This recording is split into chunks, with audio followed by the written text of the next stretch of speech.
그제 밤에 발생한 한국타이어 대전 공장 화재 진화에 나선 소방당국이 발화 13시간 만에 큰 불길을 잡고 잔불 정리 작업을 이어가고 있습니다. 창고에 적재돼 있던 타이어 21만여 개가 불에 탄 것으로 집계됐고 한국타이어 대전 공장은 당분간 가동을 중단한다고 밝혔습니다. 조 바이든 미국 대통령이 실리콘밸리 은행과 같은 은행 파산 사태가 다시 일어나지 않도록 금융 규제를 강화하겠다고 밝혔습니다. 그러면서 미국의 은행 시스템은 안전하다고 거듭 강조했습니다. 북한이 새로운 전략 무기인 잠수함 발사 순항 미사일을 선보이는 등 위협 수위를 높이자 정부가 한국형 삼축 체계 강화에 나섰습니다. 5세대 최첨단 스텔스 전투기 F-35A 20대가량을 추가로 들여오고 이지스 구축함에 탑재할 SM-6 요격 미사일도 도입하기로 했습니다.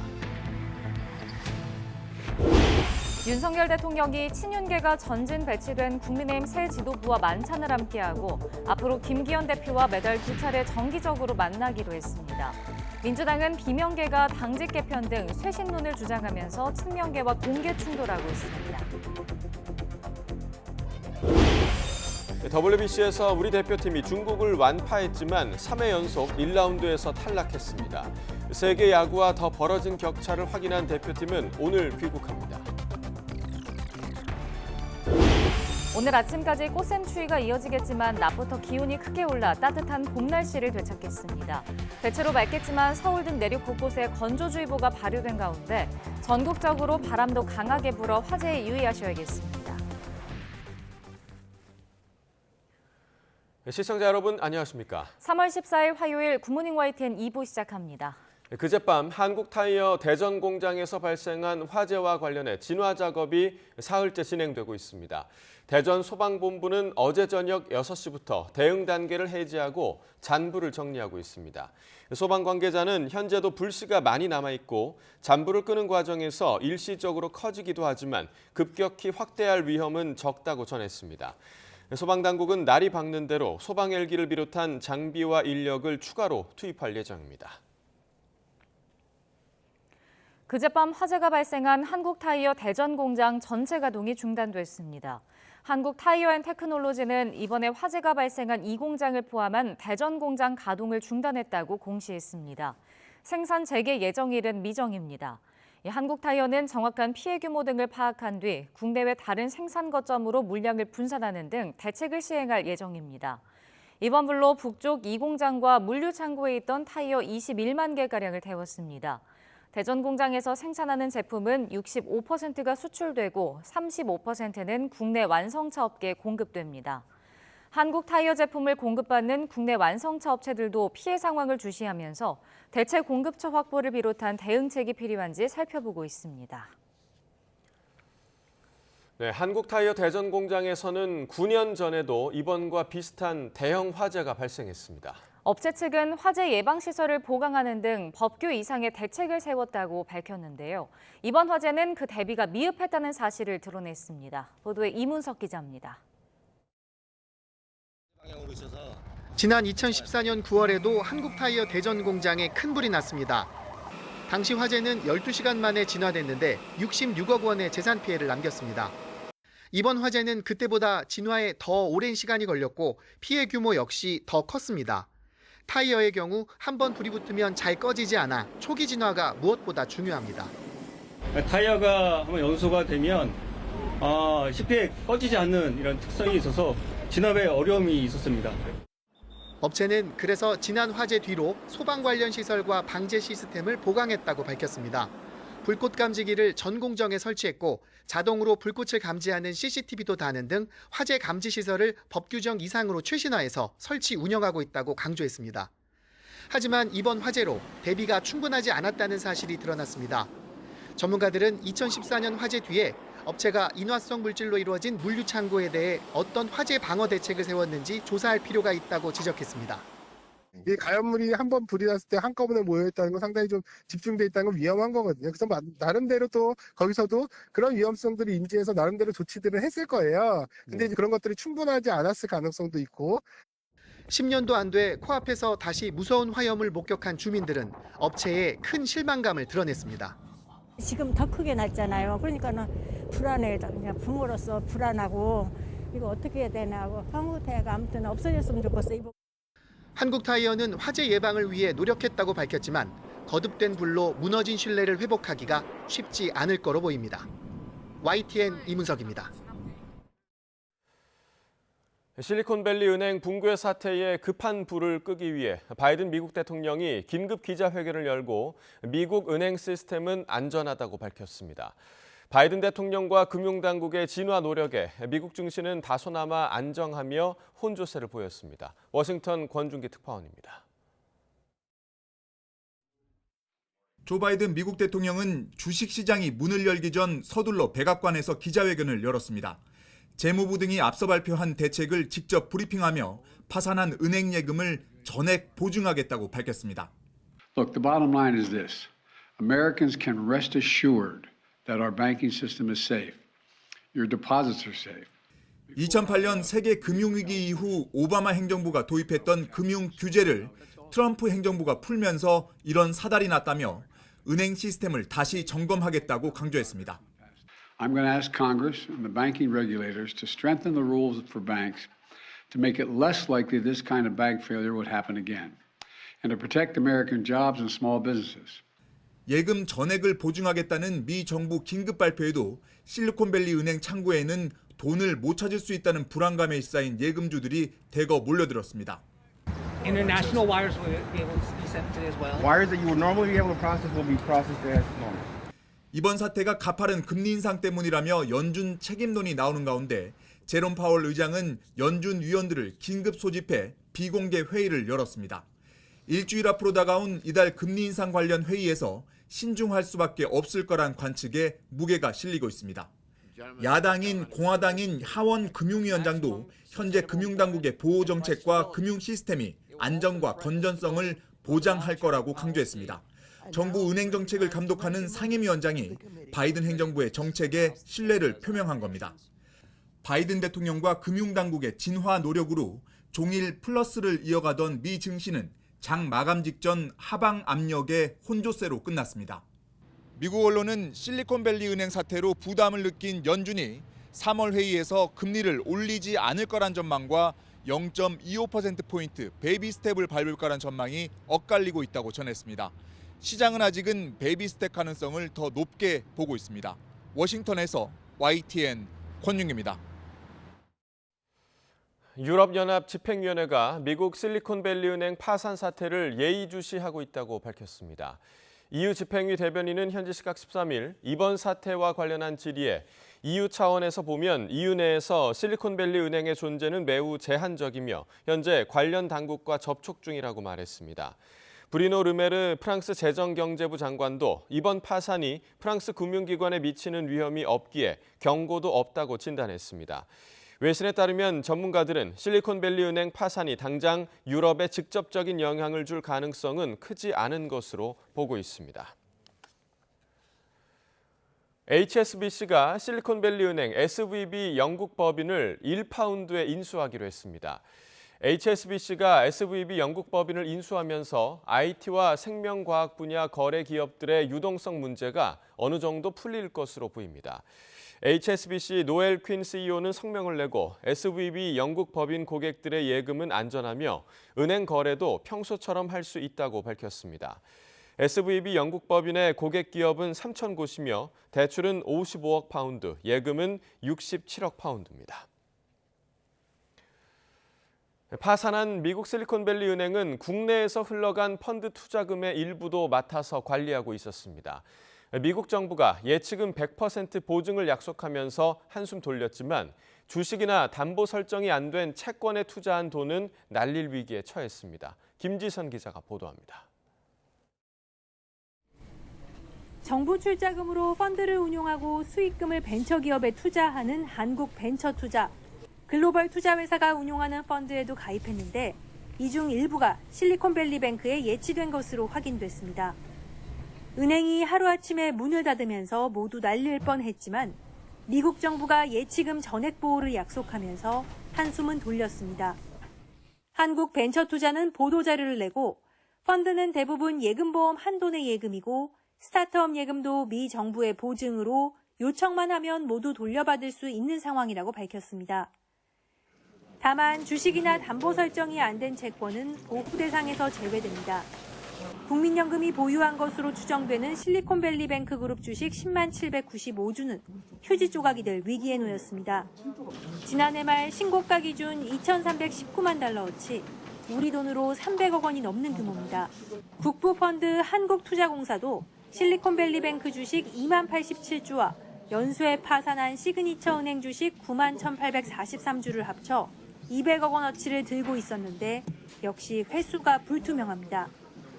당시 600달러에 육박하던 실리콘밸리뱅크 주가는 파산을 앞둔 지난 9일 100달러 수준으로 주저앉았고 지금은 거래가 중단됐습니다. 금융당국은 이 밖에 국내 은행이나 보험 등 기관 투자자가 직접 실리콘밸리뱅크에 투자한 경우는 현재까지 없는 것으로 파악하고 있습니다. 개인이 직접 해외 주식을 사들인 금액도 모두 다 해서 5억 원 미만이고 국내 자산운용사의 투자 비중도 미미한 것으로 나타났습니다. 당장 큰 피해는 없다지만 벤처기업이나 코스닥 시장에 대한 투자 심리는 위축될 수 있는 만큼 관련 업계는 긴장하고 있습니다. YTN 김지선입니다. 윤석열 대통령이 국민의힘을 이끌 김기현 지도부와 용산에서 만찬 회동을 했습니다. 윤 대통령은 앞으로 매달 2차례씩 김기현 대표와 정기 회동도 하기로 했습니다. 보도에 조은지 기자입니다.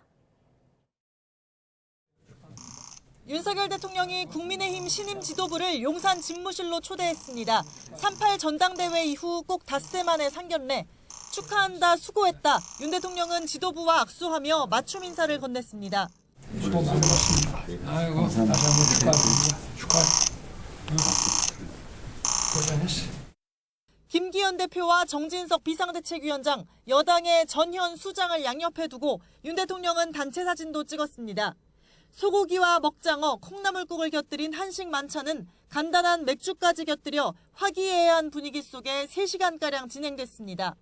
이번 주 목요일 일본 방문부터 실리콘밸리 은행 파산 등 경제 현안까지 다양한 주제가 밥상에 오른 가운데 집권당으로서 오직 국민만 바라보고 함께 손발을 맞춰 열심히 일하자는데 모두가 의기투합했다고 브리핑을 맡은 김병민 최고위원은 설명했습니다. 앞으로 이 정책적인 면에서나 해야 될 일들이 워낙 많기 때문에 그런 면에서 정부와 당이 한마음으로 호흡을 맞춰 일할 수 있는 그런 의지를 함께 다진 자리였다고 생각을 합니다. 윤 대통령과 김기현 대표의 정례 회동도 막이 오릅니다. 김 대표는 긴밀한 정책 추진을 위해 이를 제안하겠다고 공언했는데 당정대 사이의 소통의 채널을 좀 더 강화할 필요가 있겠다. 정기적인 회동 같은 것이 필요하지 않겠냐. 만찬 자리에서 이 구상이 확정됐고 앞으로 윤 대통령과 한 달에 2차례 주기적으로 만나 국정 현안을 다룰 예정입니다. 집권 2년 차를 맞은 윤 대통령은 새로 출항한 김기현호와 원팀으로 노동, 교육, 연금 개혁 등 핵심 국정과제를 강력 추진하는 장밋빛 희망을 그리고 있습니다. YTN 조은지입니다. 김기현 대표가 이끄는 국민의힘 새 지도부가 사무총장과 대변인단 등 핵심 당직 인선을 발표했습니다. 국민의힘은 어제 새 사무총장의 재선 이철규, 전략기획부총장의 초선 박성민, 조직부총장의 초선 배현진 의원을 임명하는 안건이 최고위원회의에서 의결됐다고 밝혔습니다. 총선 공천 실무를 맡을 핵심 당직에 친윤 의원들이 주로 배치된 가운데 당대표가 임명하는 지명직 최고위원회는 친유승민계로 분류되는 초선 강대식 의원이 이름을 올렸습니다. 5명으로 구성된 대변인단에는 초선 유상범, 강민국 의원이 수석 대변인으로 원외 대변인으로는 윤희석 전 서울 강동갑 당협위원장과 김혜령 전 김기현 후보 캠프 대변인, 그리고 나경원 전 의원 측근인 김민수 전 경기 분당을 당협위원장이 각각 임명됐습니다. 국민의힘 신임 사무총장으로 임명된 이철규 의원이 당의 화합과 결속이 잘 이루어질 수 있도록 뒤에서 보이지 않는 역할을 하겠다고 각오를 밝혔습니다. 이 사무총장은 어제 국회에서 기자들과 만나 그동안 당이 안정적으로 운영되지 못했다며 이같이 말했습니다. 이어 이번에 지명직 최고위원이나 당대표 비서실장에 임명된 인물들만 보더라도 다양한 분들이 다 섞여 있다며 당의 비윤, 반윤은 없다고 강조했습니다. 이 사무총장은 또 내년 총선 준비와 관련해선 지금 말씀드릴 때가 아니라며 말을 아끼면서도 합리적으로 의사결정을 하면 상식선에서 다 해결될 수 있는 문제라고 덧붙였습니다. 더불어민주당 이재명 대표 측근의 연이은 죽음으로 체포동의안 표결 이후 갈등이 표면화된 민주당의 내홍이 계속되고 있습니다. 특히 비명계는 전면적인 당직 개편으로 인적 쇄신이 필요하다고 주장하는 반면 친명계는 이미 통합적인 인사가 이루어지고 있다고 선을 그으며 공개 충돌 양상을 보이고 있습니다. 보도에 손효정 기자입니다. 경기지사 시절 비서실장 사망 이후 당 내용이 격화하고 있는 가운데 이재명 대표는 강제징용 해법과 민생을 고리로 대여 공세 수위를 다시 높였습니다. 정부 여당이 민생과 국정에 아예 손 놓았다는 비판을 피할 수 없다고 맹공을 퍼부었습니다. 제2의 IMF가 걱정이 됩니다. 윤석열 정권의 명운을 야당 탄압에 걸지 말고 민생 위기 극복에 걸어야 합니다. 자신을 둘러싼 거취 압박 등에 정면 돌파하겠다는 의지를 다시 보인 것인데 내부 갈등은 더욱 깊어지고 있습니다.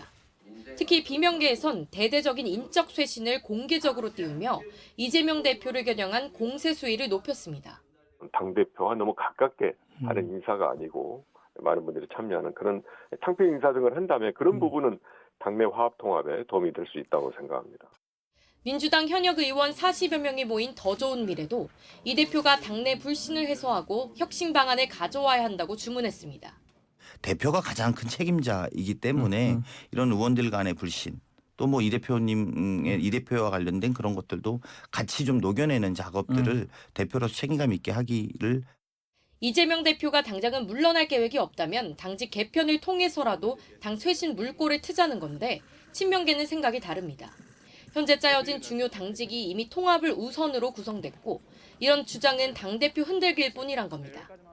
여러 주요 당직 인선 중에서 친명이라고 할 만한 사람들이 크게 없습니다.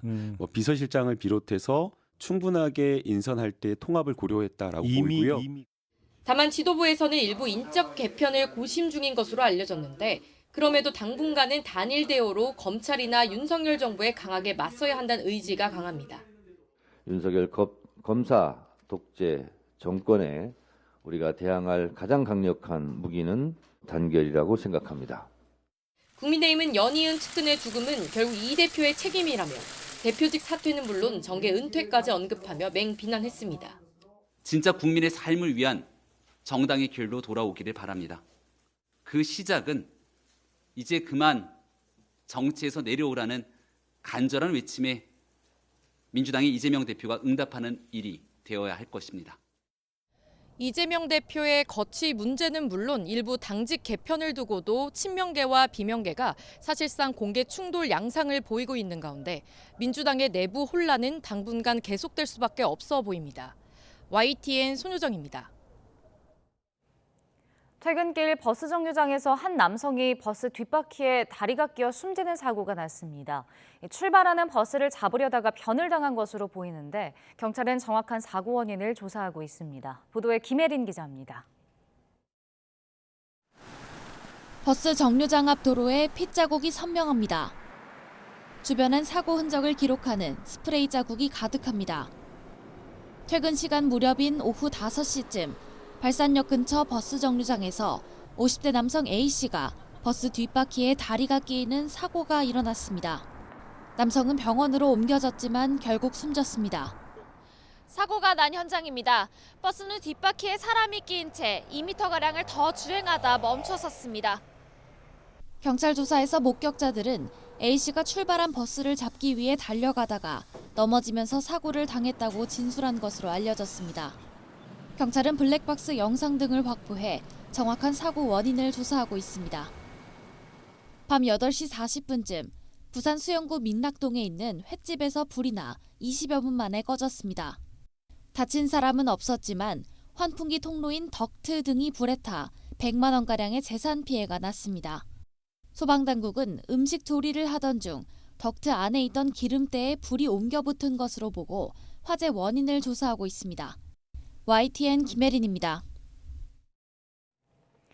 북한이 새로운 전략무기인 잠수함 발사 순항미사일을 발사하는 등 위협 수위를 높이는 가운데 정부와 군은 약 7조 3천억 원을 들여 한국형 삼축체계 전력 대폭 강화에 나섭니다. 5세대 최첨단 스텔스 전투기 F-35의 20대가량을 추가로 들여오고 북한 미사일에 맞설 SM-6 함대공 요격 미사일도 도입합니다. 한현희 기자가 보도합니다. 잠수함 발사 순항미사일이라는 새로운 무기체계로 한미 요격망 회피를 시도하는 북한. 다양한 방식의 공격 무기를 선보이는 북한에 맞서 우리 군도 한국형 삼축체계 전력을 대폭 강화합니다. 우선 유사시 북한의 핵과 미사일 시설을 은밀 타격하는 임무 수행 등 한국형 삼축체계 보강 차원에서 고성능 스텔스 전투기 F-35A를 추가로 도입합니다. 2028년까지 약 3조 7,500억 원을 들여 약 20대를 들여온다는 계획인데 사업이 종료되면 우리 군의 F-35A는 60대 수준으로 늘어날 전망입니다. 이와 함께 정조대왕급 이지스함에 탑재되는 장거리 함대공 유도탄 SM-6의 구매 계획도 확정됐습니다. 미국산 SM-6 유도탄을 대외 군사 판매 방식으로 확보하는데 올해부터 2031년까지 약 7,700억 원을 투입할 계획입니다. 그동안 첨단 레이더를 갖추고도 적의 탄도미사일을 요격할 수단이 없어 눈만 있고 주먹은 없다는 평가를 받았던 우리 이지스함이 주먹을 갖게 되는 겁니다. 최대 사정거리가 400km를 넘고 항공기는 물론 탄도, 순항미사일까지 모두 요격할 수 있는 SM-6가 전력화되면 북한의 미사일 위협에 대한 대응 능력이 더 강화될 전망입니다. 이와 함께 2032년까지 약 1조 5,500억 원을 들여 한국형 벙커버스터 KT짐을 개선하는 계획도 나왔는데 군은 이를 통해 타격력과 기동성, 생존력을 높이겠다는 방침입니다. YTN 한현입니다. 제이크 설리번 미 백악관 국가안보보좌관이 북한의 잠수함 발사 순항미사일 발사와 관련해 구체적인 분석을 진행 중이라며 북한의 안보 저해 행위를 용납하지 않겠다고 밝혔습니다. 설리번 보좌관은 현지 시각 13일 바이든 미 대통령의 캘리포니아행 에어포스1 기내에서 기자들과 만나 북한은 잠수함 발사 미사일을 2016년에 발사한 이후 이를 개량하고 있다며 이같이 말했습니다. 이어 북한은 다양한 시도를 하고 있다면서 지난 24시간 동안 그들이 잠수함에서 미사일 2발을 발사했다고 발표한 것을 보았을 것이라고 상기시켰습니다. 정부가 일제강제동원 피해배상 해법으로 내놓은 이른바 제3자 변제 방식에 대해 생존 피해자 전원이 거부 의사를 공식화했습니다. 피해자 대리인단은 피해 당사자의 입장에 반한 제3자 변제는 집행될 수 없다고 강조하며 정부가 공탁 등을 통해 제3자 변제를 강행한다면 이를 무효화하기 위한 소송도 불사하겠다고 밝혔습니다. 직접 들어보겠습니다. 동의하지 않는 피해자가 있다면 일방적인 공탁의 방식으로 피해자들의 판결 그리고 채권을 소멸시키겠다라고 이야기를 했습니다. 민법 제469조 1항은 제3자도 채권을 변제할 수 있다. 하지만 채권의 성질, 채무의 성질 또는 당사자의 의사표시로 이를 허용하지 않을 때는 그러하지 아니하다라고 이야기하고 있습니다. 저희가 오늘 온 이유는 실제로 내용증명이라는 방식의 증거를 확보하고 뿐만 아니라 인편으로서의 전달을 통해서 중복적인 증거를 확보해서 보다 철저하게 이 법률적인 분쟁에 대비하기 위해서입니다. 이번 주 윤석열 대통령의 일본 방문에는 삼성과 현대차 등 대기업 총수들도 동행해서 일본 업체들과 반도체와 2차 전지 등 현안을 논의할 것으로 보입니다. 또 강제징용 해법과 관련해 추진 중인 미래청년기금도 조성 방안 등이 공식 발표될 예정입니다. 보도에 박홍구 기자입니다. 윤 대통령의 일본 방문에는 삼성 이재용, SK 최태원, 현대차그룹 정의선 회장 등 재계 총수들이 함께 갑니다. 공식적으로 경제사절단이 꾸려지는 것은 아니지만 셔틀 외교 재개 분위기에 발맞춰 양국 기업 간 현안들을 논의하기 위해서입니다. 특히 차세대 자동차 분야에서 양국 기업 간 전략적 제휴가 확산될 가능성이 있습니다. 한국은 전기차 제조 능력과 2차 전지 분야에서 강점이 있고 일본은 정밀 모터와 차량용 반도체 생산 기술이 앞서고 있어 업체 간 협력이 가시화할 수 있습니다. 전동화를 좀 더 이제 공격적으로 일본 업체들도 이제서야 이제 좀 확대를 하려고 하는 움직임들이 보여지고 있는데 그 정치적으로 이제 좀 우호적인 분위기가 확대가 된다라고 하면은 시장이 열리는 그런 기회가 되지 않을까. 양국 재계를 대표하는 전경련과 게이단 내는 윤 대통령 방일 기간에 맞춰 미래청년기금을 조성하는 방안을 공식 발표할 것으로 보입니다.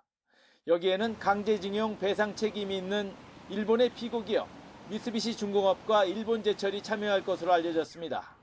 양측은 이미 지난주 도쿄에서 기금 조성과 관련한 논의를 매듭짓고 발표 형식 등을 최종 조율하고 있습니다. 이 밖에 2019년 7월부터 이어져 오고 있는 일본의 수출 규제도 정상회담을 계기로 논의가 본격화돼 해빙 분위기가 조성될 것으로 보입니다. 다만 이번 교류 확대로 양국 경제계 사이에 공감대는 넓어지겠지만 오래된 경쟁 관계 등을 고려할 때 구체적 성과가 나오기까지는 시일이 걸릴 것이란 분석도 있습니다. YTN 박홍구입니다. 제2의 증권거래소인 대체거래소 설립이 본격적으로 추진됩니다.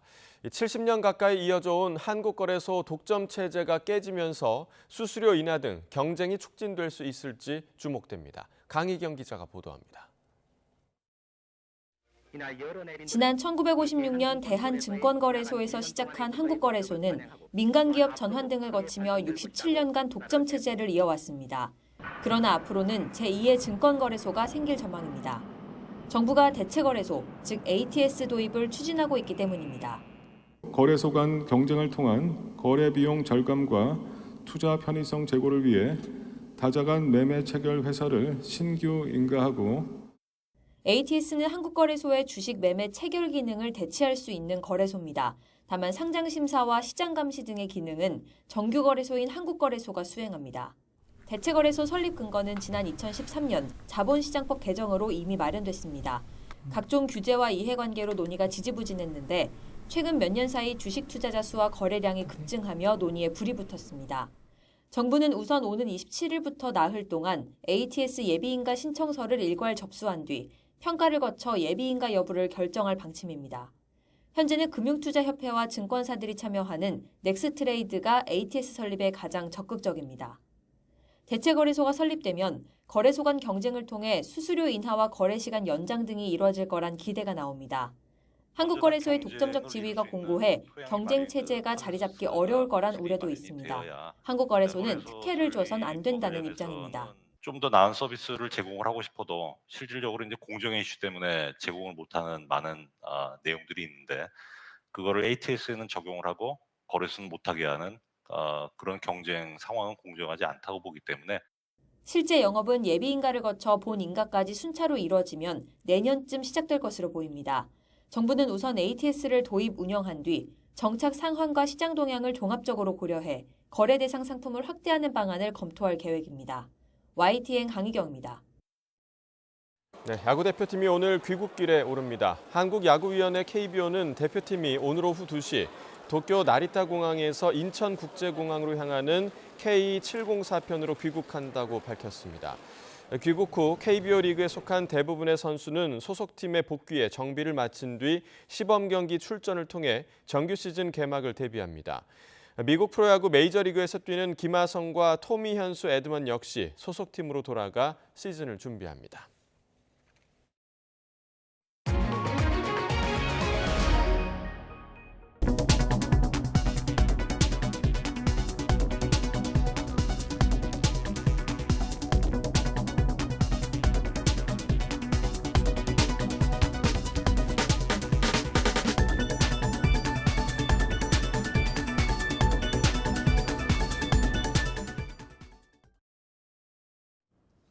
오늘 출근길까지는 옷차림 따뜻하게 해주셔야겠습니다. 현재 서울 기온은 영상 3.7도로 기온 자체는 어제보다 조금 높지만 찬바람의 체감 온도는 이보다 2에서 3도가량 낮아 공기가 여전히 차가운데요.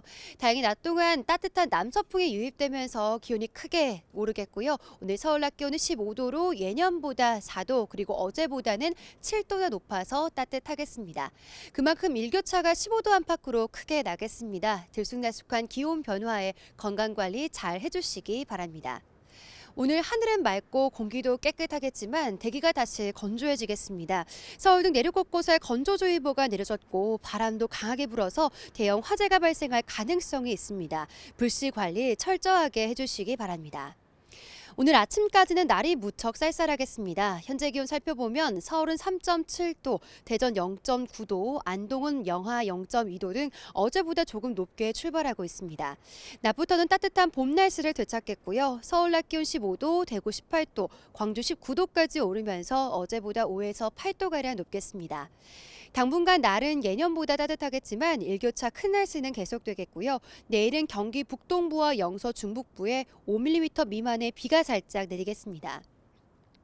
내일까지 전국적으로 바람이 무척 강하게 불겠습니다. 특히 강원 산간은 오늘 밤부터 순간 풍속 초속 25m 이상의 매우 강한 바람이 예상됩니다. 시설물 관리와 안전사고에도 주의해 주시기 바랍니다. 지금까지 YTN 홍나실입니다.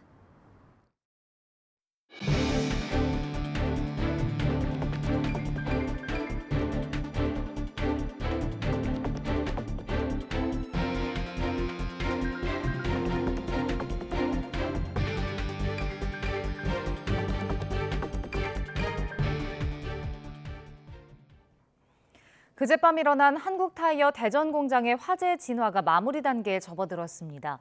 하지만 타이어 생산이 상당 기간 차질을 빚으면서 자동차 업계로 불똥이 튀진 않을지 우려가 커지고 있습니다. 13시간 동안 이어진 화재는 8만 6천 제곱미터 규모의 한국타이어 대전 2공장을 모두 태웠습니다. 이뿐 아니라 물류창고에도 불이 옮겨붙으면서 보관 중이던 타이어 21만 개 역시 잿더미로 변했습니다. 지난 1979년 준공된 한국타이어 대전 공장은 1년에 타이어 2,300만 개를 생산하는 아시아 최대 규모의 타이어 공장입니다. 생산 제품의 65%가 수출되고 나머지 35%는 국내 완성차 업계로 공급됩니다. 한국타이어는 공시를 통해 이번 화재로 인한 생산 중단 소식을 알리며 구체적인 생산 재개 일정은 명시하지 않았습니다. 다만 해외에 있는 공장 6개의 물량을 돌려 대응할 수 있는지 점검하고 있습니다. 국내 완성차 업계도 타이어 제품 수급 차질이 일어나지 않을까 주시하고 있는데요. 국내 최대 완성차 업체인 현대차는 재고 물량 등으로 아직은 영향이 없다면서도 생산 차질이 장기화할 것을 대비한 대응 방안을 세우고 있다고 밝혔습니다. 바이든 행정부가 이번 실리콘밸리 은행 등의 파산 사태가 2008년 세계 금융위기 같은 위기로 번지는 것을 막기 위해 긴급 진화에 나섰습니다. 미국의 지역은행과 각국이 파산의 불똥이 튈까 노심조사하는 가운데 영국계 은행인 HSBC는 파산이 예고된 실리콘밸리 은행 영국 법인을 단돈 1파운드에 인수하기로 했습니다. 보도에 김상우 기자입니다. 실리콘밸리 은행과 시그니처 은행의 파산 규모는 2008년 세계 금융위기 당시 워싱턴 뮤추얼 은행 파산에 이어 미국 은행 역사상 각각 2위와 3위에 해당할 정도로 역대급입니다. 미국 스타트업계는 역대급 파산에 대한 바이든 행정부의 예금 100% 보증 발표로 줄도사는 일단 피할 수 있게 돼 안도의 한숨을 내쉬었습니다. 하지만 금리 인상으로 자산 건전성이 약한 벤처 캐피탈 고객이 많은 퍼스트 리퍼블릭 등과 같은 중소지역 은행들에게로 뱅크런, 즉 고객들의 대량 인출 사태가 전염될 수 있다는 불안감은 여전합니다. 이들은행은 뱅크런이 우려되자 연준 등으로부터 수백억 달러의 자금을 긴급 조달해서 유동성을 확보했다고 밝혔으나 위기설이 퍼지면서 주식 거래가 중지되는 등 투자자들의 불안감을 잠재우지 못하고 있습니다. There's concern that it may lead to uninsured deposits being pulled out of a lot of other regional banks in the same asset size or smaller and put into the largest commercial banks. 미국서 16번째로 자산 규모가 큰 실리콘밸리 은행 등이 파산해서 금융시장을 흔드는 것은 미 연준의 급격한 금리 인상으로 이들 은행이 장기 투자한 국채 자산 가치의 하락 탓이 크다는 지적입니다. 이로 인해 연준이 금리 인상 행보를 어떻게 할지 숙고에 들어간 가운데 실리콘밸리 은행이 진출한 영국 등 각국에서도 뱅크런으로 인한 스타트업 등의 연쇄 도산을 막기 위한 긴급 조치가 잇따르고 있습니다. 영국계 글로벌 은행인 HSBC는 파산 예정이던 실리콘밸리 은행 영국 법인을 상징적 금액인 1파운드에 인수해서 유동성 해소에 백기사로 나섰습니다. If they hadn't stepped in, there would have been a first order effect on hundreds of UK startups and possibly US startups immediately collapsing, unable to pay their wage bills and their suppliers. 독일과 중국, 인도, 캐나다 등 실리콘밸리 은행이 진출한 국가들도 파산의 불똥을 최소화하기 위한 긴급 대책 마련에 들어갔습니다. YTN 김상호입니다. 윤석열 대통령과 국민의힘 김기현 대표가 당정 간 원활한 협의를 위해 매달 2차례 정도 정기적으로 회동하기로 했습니다. 김병민 최고위원은 어제 국회에서 브리핑을 열어 윤 대통령과 국민의힘 신임 지도부의 첫 만찬 회동 결과를 브리핑하면서 이같이 밝혔습니다.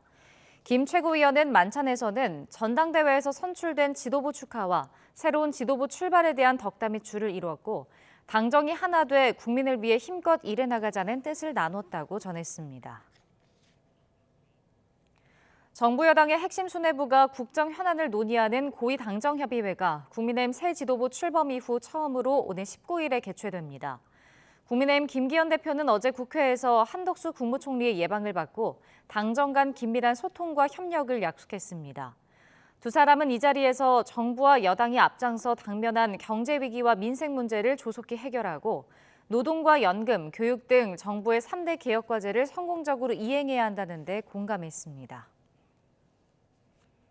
더불어민주당 이재명 대표가 자신에 대한 체포동의안 표결 결과와 관련해 의원들이 당과 국가를 위한 충정과 당 운영에 대한 우려와 경계를 표현한 것으로 생각한다며 처음으로 소회를 밝혔습니다. 이 대표는 그제 민주당 의원 SNS 단체 대화방에 지난 2016년 쓴 자신의 SNS 게시글이 올라오자 성남시장 때 쓴 글로 지금도 페이지에 남아있다며 이같이 밝혔습니다. 이 대표가 2016년 쓴 글은 19대 대통령 선거 경선을 앞두고 당내 문재인 전 대통령 지지자들의 자신에 대한 비판이 거세진 것을 두고 등 뒤에서 내리꽂힌 비수가 정말 아프다며 상처가 근육이 될 것으로 믿는다는 내용입니다. 윤석열 대통령의 처가 회사가 경기 양평군 공흥지구 아파트 개발 과정에서 특혜를 받았다는 의혹 수사가 막바지를 향해 가고 있는데요. 윤 대통령의 장모 최은순 씨는 이와 별개로 공흥지구와 가까운 농지를 농사지을 의사도 없이 사들이고 땅을 차명으로 매입한 혐의 등으로도 고발된 상태입니다. 하지만 이러한 땅 관련 혐의 대부분은 공소시효가 지나서 처벌이 쉽지 않을 전망입니다. 김철희 기자가 정리했습니다. 지난해 1월 윤석열 대통령의 장모 최은순 씨가 경기 양평군 백안리 일대 농지를 사는 과정에서 농지법을 위반했다는 의혹이 제기됐습니다. 스스로 농사를 짓겠다며 농지를 취득해놓고선 약속을 지키지 않았다는 겁니다. 이후 시민단체는 최 씨를 농지법 위반 혐의로 고발했습니다. 그런데 고발장에 적힌 땅들을 들여다봤더니 공소시효가 이미 지나 있습니다. 현행 농지법은 공소시효를 최장 7년으로 정하고 있는데 땅을 취득한 날짜를 기준으로 하면 시효가 만료된 상태에서 고발이 이루어졌던 겁니다. 뿐만 아니라 최 씨는 경기 양평군 강상면에 있는 다른 사람 소유의 땅을 담보로 대출을 받았던 것으로 드러나 차명 보유 의혹도 받아왔습니다. 이 부분에 대해서도 고발장이 접수돼 수사가 이루어지고 있는데 역시 공소시효가 발목을 잡습니다. 문제가 된 땅들을 매입한 시기가 대부분 2008년 이전이라 땅 매입 시점으로부터 7년인 부동산 실명법 위반죄 공소시효가 만료된 겁니다. 농지법 위반이나 명의신탁 관련돼서 이제 불법 사항이 있는데요. 이 경우에는 소유권 이전 등기 시를 기준으로 공소시효를 기산하기 때문에 현재로서는 공소시효가 다 도과가 된 걸로 보이기는 해요. 위법 행위가 확인되더라도 형사 책임을 묻는 게 사실상 어려워진 것 아니냐는 지적이 나오는 가운데 수사를 진행하고 있는 경찰은 고발장이 접수된 만큼 원칙에 따라 수사하고 있다는 원론적인 답변만 내놨습니다. 수사팀은 땅 취득 과정에 문제가 없는지 등을 더 들여다본 뒤 조만간 수사 결과를 내놓을 예정입니다. 다만 앞서 비슷한 문제가 제기됐던 경기 성남시 도촌동 땅에 대해선 공소시효가 지나기 전에 기소가 이루어졌고 1심 재판부는 최 씨의 차명 보유 혐의를 인정해 징역 1년을 선고하기도 했습니다. YTN 김철입니다.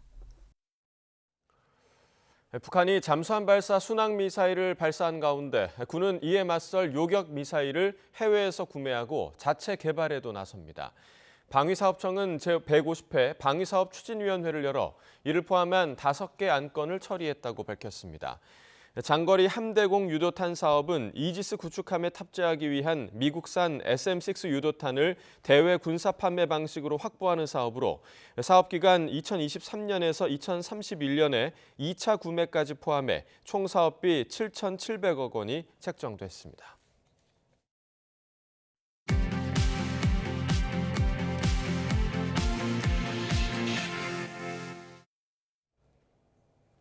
이 시각 세계는입니다. 미 국방부가 1,100조 원이 넘는 역대 최대 국방 예산으로 핵 전력과 미사일 방어를 강화해 중국에 대한 우위를 확대하겠다고 밝혔습니다. 영국도 8조 늘린 국방비 가운데 60%를 중국 견제를 위한 미국과 호주와의 안보 동맹에 쏟아붓기로 했습니다. 이종수 기자입니다. 2024년 회계연도 미 국방 예산은 사상 최대인 8,420억 달러, 1,100조 원이 넘습니다. 2023년보단 3.2%, 2022년보단 13.4% 늘었습니다. I'll not allow the cuts, the needs of the intelligence community or our military that help keep us safe. We're the greatest fighting force in the history of the world. 미 국방부는 역대 최대 국방 예산 세부 내역을 공개하면서 중국 억제 군 전력 육성을 위해 전략 폭격기와 핵잠수함 등 핵 전력을 강화하고 미사일 방어 체계를 더 견고히 하겠다고 밝혔습니다. 군별로 보면 전투기와 폭격기, 무인항공기 등 공중전력에 611억 달러, 핵추진 항공모함과 핵잠수함 등 해군 전력 개발은 481억 달러, 핵잠수함, 핵전력 현대화에 377억 달러, 극초음속 미사일을 포함한 미사일 격퇴와 방어에 298억 달러를 책정했습니다. 괌을 중국의 미사일 위협으로부터 방어하는 데 15억 달러, 우주 역량 확보에 역대 최대인 333억 달러를 투입하기로 했습니다. 영국도 중국과 러시아 위협에 맞서 국방비를 2년간 50억 파운드, 우리 돈으로 약 7조 9천억 원 늘리겠다고 밝혔습니다. £5 billion more funding announced today to support our fantastic armed forces with an ambition to go even higher over time. 증액 국방비 가운데 60%인 30억 파운드는 미국, 영국, 호주 안보동맹 오커스에 쓰입니다. 이에 따라 호주는 태평양서 중국 견제를 위해 조만간 세계에서 7번째로 핵 추진 잠수함 보유국이 될 전망입니다. YTN 이종수입니다.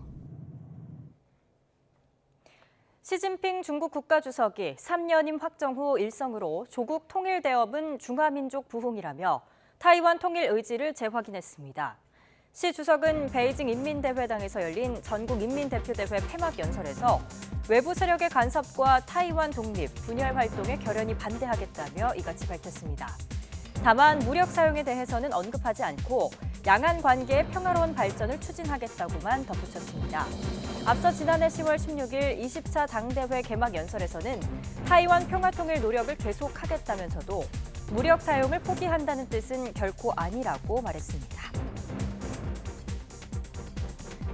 2003년 중국의 사스 발생 은폐 사실을 폭로해 중국의 양심으로 불렸던 의사 장례뇽이 지난 11일 91세로 별세했다고 홍콩 사우스차이나 모닝포스트가 보도했습니다.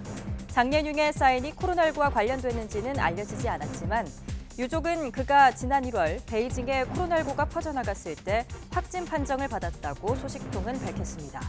중국 당국은 2002년 말 사스가 확산할 당시 보도 통제를 철저히 해 전 세계에 괴질이 발생하고 있다는 소문만 퍼져나가고 실체를 몰랐는데 장례뇽이 2003년 4월 미국 타임지를 통해 사스 실태를 폭로한 이후에야 현실을 공개했습니다.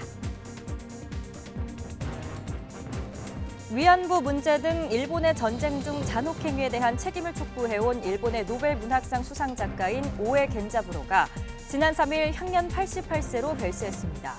일본 출판사 고디안사는 발행인 명의로 지난 3일 고인이 노환으로 세상을 떠났다고 전했습니다.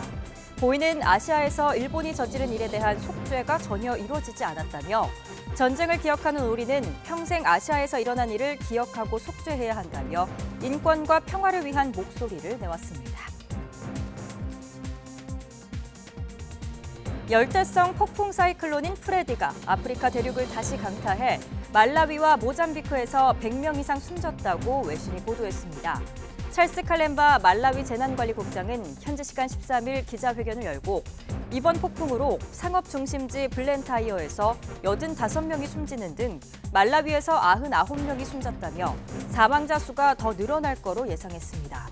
프레디는 지난 주말 모잠비크에 상륙한 데 이어 13일 아침 일찍 모잠비크 북쪽의 말라위를 강타했습니다. 지금까지 이 시각 세계는 이었습니다.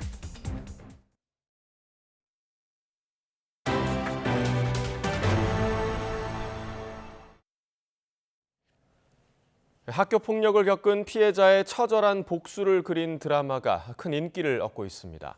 지난해부터 눈에 띄게 유행하는 사적 보복과 관련해서인데 현실 사회에 대한 불신이 밑바닥에 깔렸다는 분석입니다. 송재인 기자의 보도입니다.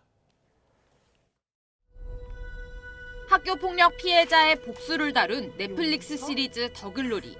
준비 과정을 다룬 첫 번째 시즌에 이어 본격적인 복수가 이뤄지는 후속편들도 흥행하고 있습니다. 당신들도 나처럼 뜨거웠기를. 법테두리 밖에서 이뤄지는 사적 복수극이 다시 한번 주목받고 있습니다. 피해자들이 봤을 때 조금 많이 위로를 받을 수 있는 그런 이야기들이 역시 권선징악은 존재하는구나 이런 걸 좀 느끼게 해줘서 똑같이 복수를 하겠다 이런 마음 하나로만은 조금 위험할 수도 있다라는 생각이 들기도 하고 저도 조금 걱정되는 부분이기도 했었지만 그래도 아무런 반응 없이 아니면 그런 피해만 안고 살아가기에는 피해자가 당한 게 너무 크니까. 이처럼 인기를 끄는 이유는 뭘까? 먼저 직간접적으로 경험한 학교 폭력을 주제로 했다는 점이 공감대를 키웠습니다. 여기에 현실에선 피해자가 제대로 된 보호를 받지 못하는 사회적 불신이 깔려 있다는 점도 있습니다. 학폭을 저지르고 있는 애들은 사회적 강자구나. 학교에서도 어떤 시스템으로든 그들을 징벌할 수 없었고 사회에 나가면 더 하겠구나. 이런 걸 배우기 때문에 실제 온라인 공간에는 학교 폭력에 대한 경험담 그리고 목격담이 잇따르고 있습니다. 정순신 전 국가수사본부장 아들 사례처럼 가해자가 아닌 피해자가 학교를 떠나거나 학교 내 보호자인 교사가 네 잘못 아니냐며 오히려 피해자를 폭행했던 경험. 무력한 현실 속에서 자신도 방관자였다며 괴로움을 전하기도 합니다.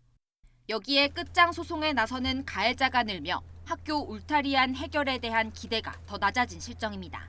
끝까지 불복을 좀 하려고 하시는 것 같고 그러다 보니까 자신이 받은 처분에 대해서 일단은 한번 행정소송으로 다퉈보시는 것 같습니다. 사적 복수극에 대한 사회적 공감대가 커지기까지 얼마나 많은 피해자가 우리 사회에서 외면받았을지 되돌아볼 시점입니다. YTN 송재인입니다. 돈을 벌게 해주겠다며 여성을 유인해 모텔에 가둬놓고 성폭행한 40대 남녀가 경찰에 붙잡혔습니다. 서울 강동경찰서는 특수강간과 감금 등의 혐의로 40대 여성 A씨를 구속해 기소 의견으로 검찰에 넘겼고 40대 남성 B씨도 구속해 수사하고 있습니다. 연인 사이인 이들은 지난해 11월부터 지난달 말까지 석 달 동안 서울 시내 모텔 등의 피해 여성을 가둬둔 채 성폭행하고 1억 원가량을 빼앗은 혐의를 받습니다. 만취 운전 사고를 일으킨 뒤 법정에서 경제적 어려움을 호소한 배우 김세론 씨가 아르바이트를 하는 듯한 사진을 공개했다가 거짓 의혹에 휩싸였습니다. 검찰로부터 벌금 2천만 원을 구형받은 김세론 씨는 지난 11일 자신의 소셜미디어 계정에 유명 프랜차이즈 커피 전문점 유니폼을 입고 일하는 사진을 올렸습니다. 해당 업체는 김세론 씨가 매장에서 정식으로 일한 적이 없고 김 씨의 친구가 지난해 한 매장에서 일한 적 있는 것으로 한 점주가 기억하고 있다고 밝혔습니다. 김 씨가 사진에 아르바이트를 하는 사진이라는 설명은 달지 않았지만 법정에서 호소한 생활고를 입증하기 위해 거짓 인증샷을 올린 것 아니냐는 의혹이 일고 있습니다. 오늘 아침까지는 찬바람이 불겠지만 낮부터 따뜻한 난서풍이 유입되며 공기가 무척 부드러워지겠습니다. 현재 서울 기온은 3.7도, 안동은 영하 0.2도로 공기가 여전히 차가운데요. 한낮에는 서울이 15도, 광주는 19도까지 오르는 등 날이 무척 따뜻해지겠습니다. 다만 일교차가 15도에서 많게는 20도 가까이 크게 벌어지니까요. 환절기 건강관리 잘 해주시기 바랍니다. 오늘 하늘은 대체로 맑겠고 공기도 깨끗하겠습니다. 하지만 대기가 다시 건조해지고 있는데요. 서울 등 내륙 곳곳에 건조주의보가 내려졌고 오늘 전국적으로 바람도 강하게 불겠습니다. 특히 강원 산간은 오늘 밤부터 초속 25m 이상의 강풍이 몰아치겠습니다. 대형 화재 예방에 신경 써주시기 바랍니다. 현재 기온 살펴보면 서울은 3.7도, 대전 0.9도, 춘천은 영하 0.9도로 어제보다 조금 높게 출발하고 있습니다. 낮 기온은 서울 15도, 대전과 대구 18도로 어제보다 5에서 8도가량 높겠습니다. 당분간 예년보다 따뜻한 날씨가 계속되겠고요. 내일은 경기 북동부와 영서 중북부에 비가 살짝 내릴 전망입니다. 날씨였습니다. 굿모닝 YTN 2부 마칩니다. 잠시 후 6시 50분 3부에서 뵙겠습니다.